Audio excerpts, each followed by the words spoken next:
नमस्कार साथियों, आप सभी का स्वागत है। दोस्तों आइए इस वीडियो में हम लोग वर्ग नवम के विद्यार्थियों के लिए फिजिक्स का महत्वपूर्ण अध्याय गति के बारे में कुछ महत्वपूर्ण जानकारियां हासिल करेंगे।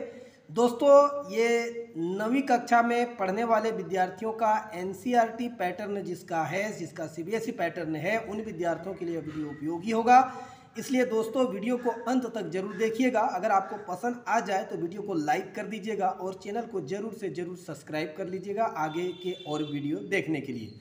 दोस्तों आइए हम लोग शुरू करते हैं बिना किसी देरी का। नवम वर्ग के विद्यार्थियों के लिए गति, मोशन क्या है दोस्तों, आइए इसको हम लोग समझने का प्रयास करते हैं। इस वीडियो में बहुत जल्दी से आपको मैं बताने का प्रयास करूंगा। दोस्तों सबसे पहला है विराम यानी रेस्ट। पहले आपको रेस्ट समझना क्या है कि यदि किसी वस्तु की स्थिति अन्य वस्तुओं के अपेक्ष समय के साथ नहीं बदलती है, यानी कोई वस्तु का पोजीशन है वो अगर समय के साथ उसकी स्थिति में कोई परिवर्तन नहीं होता है, कोई बदलाव नहीं होता है, तब हम क्या कहते हैं, ऐसी स्थिति में वस्तुओं को हम लोग कहेंगे क्या, ये वस्तु गति में नहीं है बल्कि विराम में है। किस में है, विराम में, रेस्ट में है। आइए उसी का अपोजिट आप देखिए गति के बारे में। गति के बारे में क्या है कि यदि किसी वस्तु की स्थिति अन्य वस्तुओं की अपेक्षा, किसी दूसरे वस्तु की अपेक्षा समय के साथ अगर उसकी स्थिति में बदलाव आ रही है तो ऐसी स्थिति में वस्तु को गति में कहा जाता है। दोस्तों परिभाषा आप लिख लीजिएगा, हम आपको सिर्फ समझा रहे हैं। दोस्तों आइए आप इसको उदाहरण से समझते हैं कि गति और विराम में हम लोग क्या अंतर समझ पा रहे हैं। देखिए चलती हुई ट्रेन अगर रेलगाड़ी है कि डिब्बे में बैठा व्यक्ति, यानी गाड़ी ट्रेन चल रही है उसका डब्बा में कोई व्यक्ति बैठा हुआ है, तो पटरी या प्लेटफॉर्म के अपेक्षा, यानी पटरी और प्लेटफॉर्म को अगर मूल बिंदु माने उसके अपेक्षा यह वस्तु क्या कर रहा है, गति कर रहा है, गति में है। जबकि उसी डिब्बे में वे व्यक्ति जो बैठा हुआ है तो डिब्बे के सापेक्ष, यानी डिब्बे की अपेक्षा, उस गाड़ी के डिब्बे की अपेक्षा में वह व्यक्ति क्या है, विराम में है। तो दोस्तों गति किस में हो गया, रेलवे स्टेशन, पटरी या प्लेटफॉर्म जो है उसके परिप्रेक्ष्य में वह वस्तु, वह व्यक्ति गति कर रहा है, लेकिन रेल के डिब्बे के परिप्रेक्ष्य में व्यक्ति गति नहीं कर रहा है। दोस्तों अब चलिए हम लोग कुछ महत्वपूर्ण प्रकार देखेंगे गति का।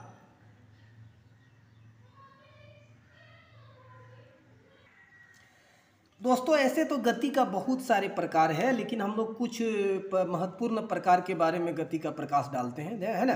तो देखिए पहला गति, रेखिक गति, लीनियर गति किसको कहते हैं, लीनियर मोशन किसको कहते हैं, ठीक है। यह गति का सबसे साधारण प्रकार है। लीनियर गति क्या है, गति का सबसे साधारण प्रकार है। इसमें क्या करता है, वस्तु सीधी रेखा या वक्र रेखा पर चलती है, जैसे बंदूक से छोड़ी गई गोली का गति, ढालू पर नीचे सरकता हुआ बालक का गति सरल रेखीय गति के उदाहरण है।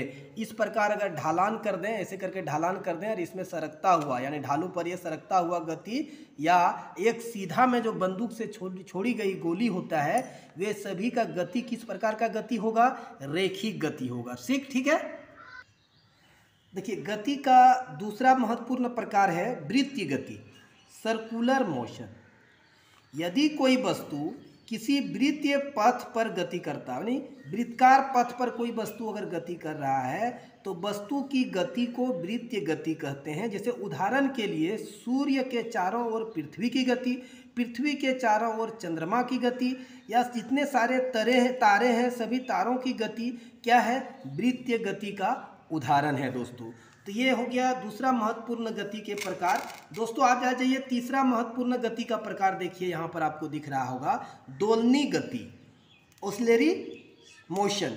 तो यदि कोई वस्तु एक निश्चित बिंदु में हमेशा आगे पीछे या ऊपर नीचे गति कर रहा हो तो वस्तु के इस प्रकार की गति को दोलनी गति कहते हैं। जैसे झूले की गति, जैसे झूला में कोई झूलता है तो उसकी गति, या दीवार पर जो घड़ी लगा रहता है उसका पेंडुलम की गति आदि दोलनी गति के उदाहरण है। ये सब किस गति का उदाहरण है, दोलनी गति का उदाहरण है, ठीक है। दोस्तों आ जाइए हम लोग चौथा गति का प्रकार देखते हैं। तो चौथा गति का प्रकार क्या है, आवर्त गति, तो यानी पीरियोडिक मोशन। पीरियोडिक मोशन क्या है, दोस्तों आइए हम लोग चौथा गति के प्रकार के बारे में हम लोग जानकारी हासिल करते हैं। चौथा महत्वपूर्ण गति जो है वो है पीरियोडिक मोशन।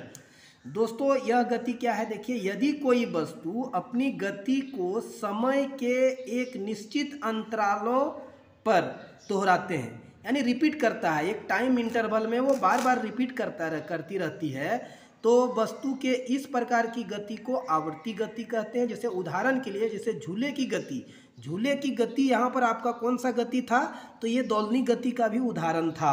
तो दोलनी गति के साथ साथ ये आवर्त गति भी है, एक पीरियड में वो बार बार झूला आगे पीछे होते रहता है। उसके बाद सिलाई मशीन के सुई की गति जो ऊपर नीचे होता है उसका भी एक आवर्ती गति का उदाहरण है, एक नियत टाइम पर वो बार बार ऊपर नीचे करेगा।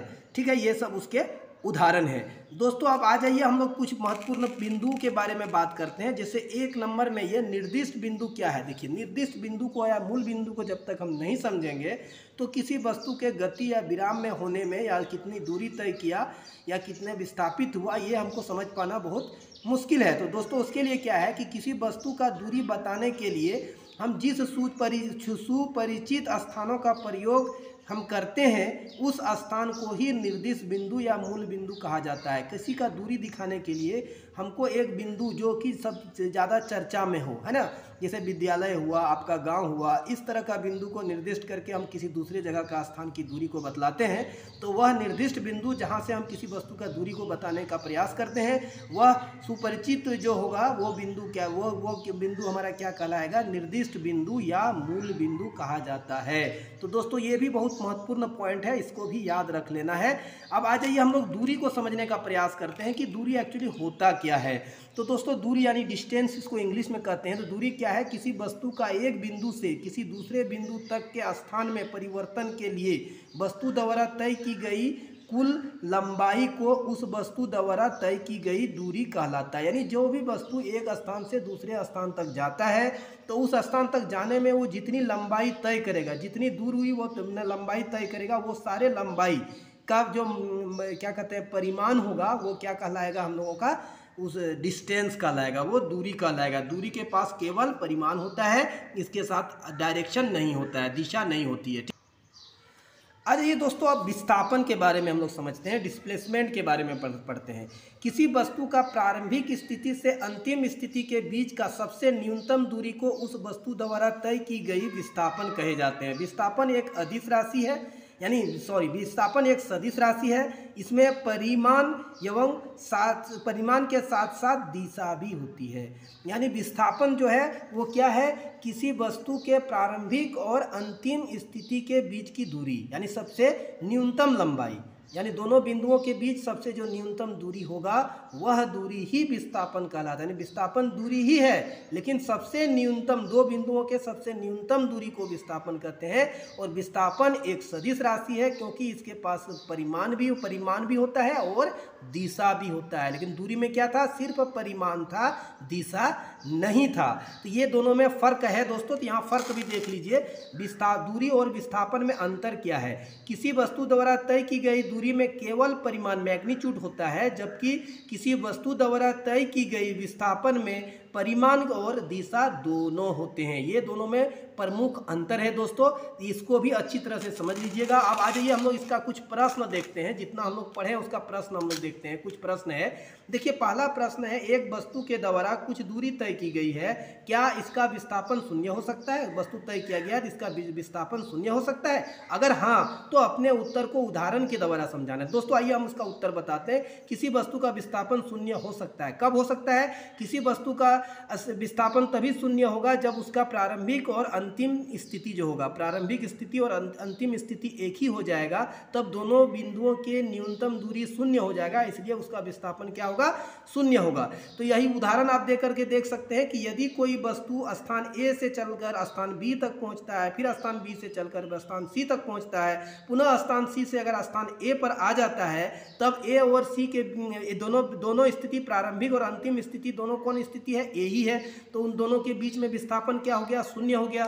तो दोस्तों इस प्रकार से इसका उत्तर हम लोग आसानी से लिख सकते हैं। हम उत्तर आपको लिख दिए हैं, आप इस तरह करके लिख कर दोस्तों अगला प्रश्न देखिए, बहुत महत्वपूर्ण प्रश्न है। एक किसान 10 मीटर भुजा वाले एक वर्गाकार खेत की सीमा पर 40 सेकंड में एक चक्कर लगाता है, तो 2 मिनट 20 सेकंड के बाद किसान के विस्थापन कितना होगा, विस्थापन का परिमाण क्या होगा, ये आपको निकालने के लिए कह रहा है। दोस्तों ये वर्गाकार खेत है, ये वर्गाकार खेत है, यानी ये 10 मीटर है, ये 10 मीटर है, ये 10 मीटर है, ये 10 मीटर है, यानी इसका आपको परिधि कितना हो जाएगा, 40 मीटर हो जाएगा। ठीक है, तो ये 40 मीटर तय करने में किसान को कितना टाइम लगता है, 40 सेकंड लगता है। तो दोस्तों यहाँ पर देखिए 1 मिनट बराबर 60 सेकंड होता है, 2 मिनट बराबर 120 सेकंड होगा, 2 मिनट 20 सेकंड बराबर 140 सेकंड होता है। दोस्तों पहला चक्कर लगाने में किसान को 40 सेकंड लगा, फिर दूसरा चक्कर लगाने में टोटल उसको कितना लगेगा, 80 सेकंड, तीसरा में कितना लगेगा, तो 120 सेकंड लगेगा। अरे यहाँ कितना है, 140 सेकंड है, फिर ये 10 सेकंड में यहाँ और 10 सेकंड में यहाँ, यानी किसान कहाँ पर रहेगा कि 140 सेकंड में किसान सी में रहेगा। शुरू कहाँ से कर रहा है, ए से, और कहाँ पर पहुँच रहा है, सी में पहुँच रहा है। तो दोस्तों ये क्या है, एक वर्ग है, और ये क्या है, वर्ग का विकर्ण को दर्शाता है। यही दोनों उन दोनों के बीच के विस्थापन होगा। ये दोनों के सबसे न्यूनतम दूरी यही है, ऐसे भी दूरी है, लेकिन सबसे न्यूनतम दूरी वर्ग का विकर्ण है। दोनों बिंदुओं का ए और सी के बीच की सबसे न्यूनतम दूरी ऐसी है, ये ए बी और बी सी भी उसका दूरी है, लेकिन वो नहीं मानना है। आपको क्या लेना है, सबसे न्यूनतम दूरी अभी ये होगा वर्ग का विकर्ण, और वर्ग का विकर्ण बराबर होता है √2 इंटू भुजा। तो दोस्तों आइए आपको हम यहाँ पर बताते हैं कि इसका आंसर कितना होगा, √2 इंटू भुजा। आप यहाँ पर देख पा रहे हैं लास्ट में आंसर है कि यहाँ √2 इंटू भुजा है, तो √2 भुजा 10 मीटर है, तो 10 √2 मीटर हो गया। तो दोस्तों यहाँ पर आप देख पा रहे हैं, हम पूरा दिखा देते हैं। आप इसको अगर लिखना चाहते हैं तो उत्तर आप लिख सकते हैं इस प्रकार से, देख लीजिए एक बार आप देख करके इसका अगर उत्तर मेरे लिखा हुआ के हिसाब से लिखिएगा तो इस प्रकार आप लिख सकते हैं, और नहीं तो आप खुद से बना सकते हैं। दोस्तों अगला प्रश्न देखिए क्या है, 3 नंबर का प्रश्न है। विस्थापन के लिए निम्न में कौन सही है। यहाँ जो दिया गया है इनमें से विस्थापन के लिए कौन सही है। यह शून्य नहीं हो सकता। पहला कह रहा है विस्थापन शून्य नहीं हो सकता है। दूसरा कह रहा है इसका परिणाम वस्तु के द्वारा तय की गई दूरी के से अधिक होता है। दोस्तों इसका देखिए उत्तर होगा कि ये दोनों गलत है। विस्थापन के लिए दोनों ऑप्शन गलत है, क्योंकि यह देखिए यह शून्य नहीं हो सकता। विस्थापन शून्य हो सकता है, अभी हम लोगों ने चर्चा कर चुका है। अगर प्रारंभिक और अंतिम स्थिति दोनों एक ही हो तो विस्थापन शून्य हो जाएगा। और कभी भी किसी वस्तु का विस्थापन उसका दूरी से अधिक नहीं हो सकता है, बराबर हो सकता है लेकिन अधिक नहीं हो सकता है। इसलिए 3 नंबर का ये ऑप्शन क्या है, आपका गलत है। दोस्तों अगर आप लिखना चाहते हैं आंसर तो आप लिख लीजिएगा।